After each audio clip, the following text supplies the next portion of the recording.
எல்லாருக்கும் வணக்கம்ங்க. எங்கே போயிட்டு இருக்கேன்னு தானே பார்க்குறீங்க. முத்துசாமி கோவில் கும்பாபிஷேகம் வள்ளி கும்மி ஆட்டத்துக்கு தாங்க போயிட்டு இருக்கோம். கோபுர தரிசனம் கோடி புண்ணின்னு சொல்லுவாங்க. போனதுமே கோபுரத்தை வணங்கிட்டுங்க, அப்புறம் முளைப்பாறையெல்லாம் போட்டுட்டாங்க, அதையெல்லாம் பார்த்துட்டுங்க. கோமாதா தரிசனத்தையும் பார்த்துட்டுங்க, அப்புறம் யாகசாலையை சுற்றியும் சாமி கும்பிட்டுங்க. முன்னாடி சாமி வச்சுருந்தாங்க, அதையும் கும்பிட்டுங்க. நம்ம ஆட்டத்தை ஆரம்பிச்சாச்சுங்க.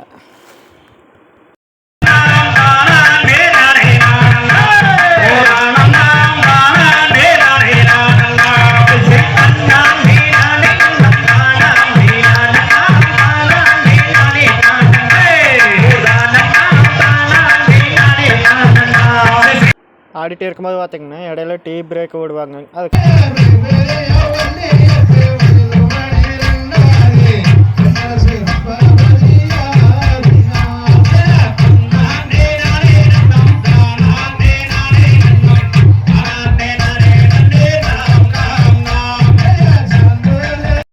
ஆடி முடிச்சதுக்கப்புறம் பார்த்திங்கன்னா பரிசு ஒரு தருவாங்க. அதை வாங்கிட்டுங்க, தாம்பூல பையை வாங்கிட்டுங்க கிளம்பியாச்சுங்க. போயிட்டு வரேங்க.